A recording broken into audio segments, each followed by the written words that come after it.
Bismillahirrahmanirrahim. Assalamualaikum warahmatullahi wabarakatuh. Alhamdulillah, wassalatu wassalamu ala rasulillah wa ala alihi wa ashabihi wa mawala wa la hawla wa la quwata illa billah. Saudaraku yang semoga dirahmati oleh Allah Subhanahu wa taala, sebagai seorang muslim yang beriman kepada Allah Subhanahu wa taala, sudah selayaknya kita memperhatikan ibadah kita, berusaha memperbanyak ibadah dan amalan yang telah disyariatkan kepada kita.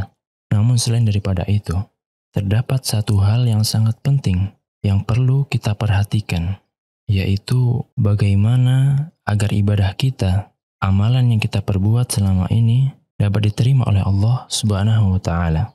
Kenapa? Karena setiap masing-masing kita setiap harinya mengerjakan amalan, melakukan ibadah yang mana kita mengharapkan dan menginginkan ibadah tersebut dapat diterima oleh Allah Subhanahu wa taala. Allah Subhanahu wa taala berfirman, "Innama yataqabbalullahu minal muttaqin." Sesungguhnya Allah hanya menerima amalan dari orang-orang yang bertakwa dan amalan yang bermanfaat bagi kita di hari kiamat nanti, yang akan diberikan pahala oleh Allah Subhanahu wa taala, yang akan memberatkan timbangan kita di hari kiamat, adalah amalan yang diterima, amalan yang makbul.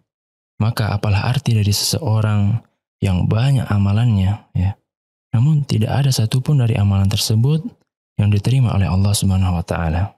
Maka tidak akan bermanfaat bagi seseorang tersebut baik di dunia ataupun di akhirat.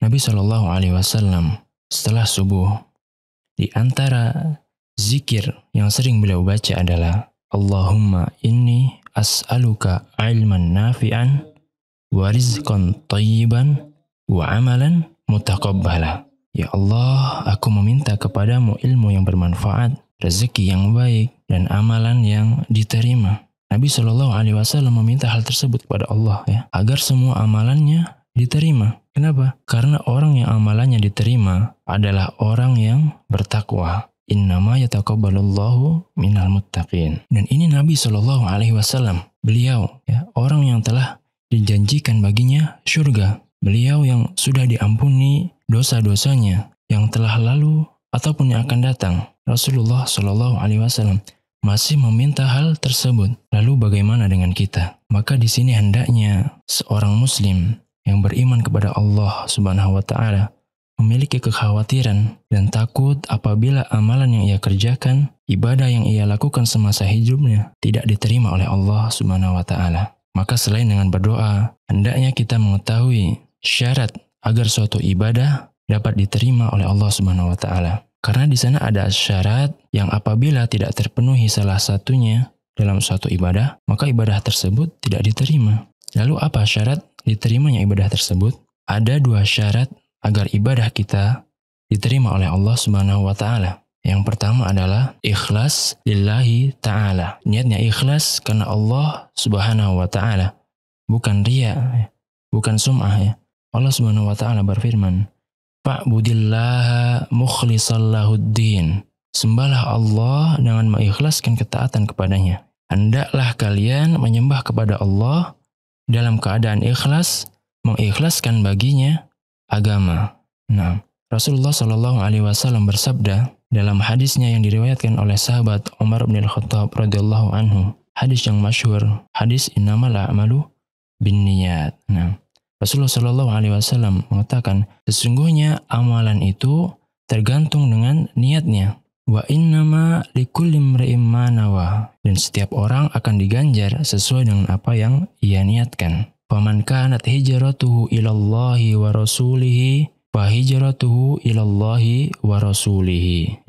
Barang siapa yang hijrahnya untuk Allah dan Rasulnya, maka ia akan mendapatkan Allah dan Rasulnya. Wa man kanat hijratuhu ilad dunya yusibuha. Dan barang siapa yang hijrahnya untuk dunia yang ingin ia capai, awi imra'atin yankihuha, ya, atau perempuan ingin ia nikahi, fa hijratuhu ila ma hajara ilai, ya. Maka hijrahnya hanya untuk niat dunia saja dan tidak mendapatkan pahala dari Allah sama sekali. Hal ini menunjukkan bahwasanya kalau ibadah kita ataupun amalan kita ingin diterima oleh Allah Subhanahu wa taala, ingin mendapat pahala dari Allah Subhanahu wa taala, maka kita harus ikhlas, meniatkan karena Allah Subhanahu wa Ta'ala. Ini adalah syarat yang pertama. Lalu apakah sudah cukup hanya dengan syarat ikhlas saja agar ibadah kita diterima? Maka jawabannya tidak. Kita membutuhkan syarat yang kedua. Apa itu syarat yang kedua?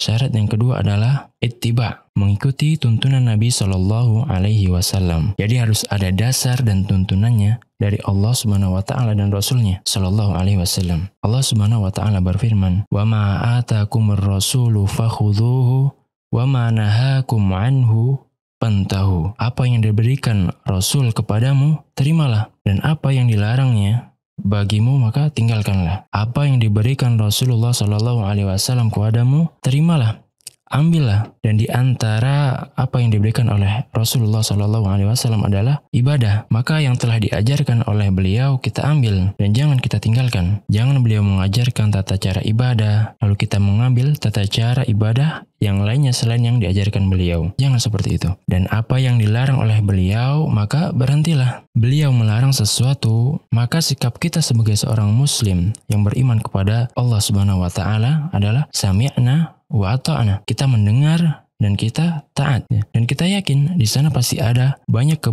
kebaikan, ya. Di sana pasti banyak kebaikan untuk diri kita. Dan kalau kita melanggar pasti ada mudarat bagi diri kita, ya. Baik itu segera ataupun nanti. Rasulullah Shallallahu Alaihi Wasallam bersabda, yang dimana hadis ini diriwayatkan oleh Ummul Mukminin Aisyah radhiyallahu anha, "Man ahdatha fi amrina hadza ma laysa minhu fahuwa raddun." Barang siapa yang membuat sesuatu perkara yang baru dalam agama kami yang tidak ada asalnya, maka perkara tersebut tertolak.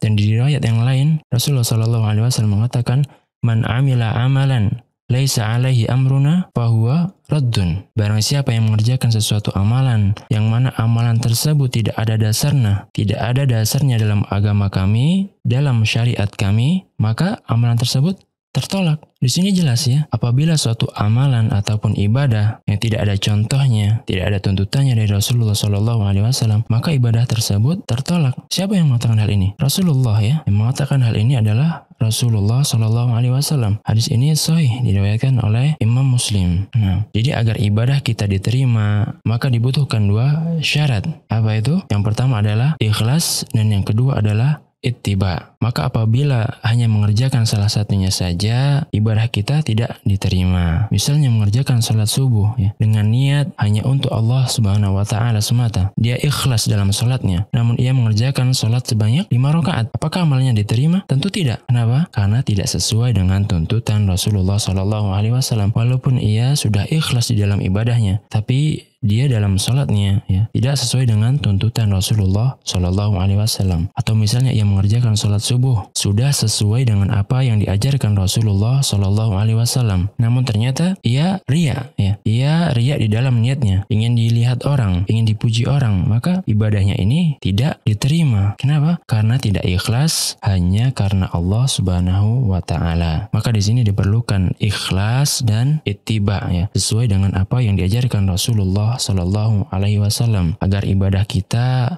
dapat diterima dan menjadi ibadah yang bermanfaat. Semoga dengan yang sedikit ini bermanfaat. Barakallahu fiikum. Assalamualaikum warahmatullahi wabarakatuh.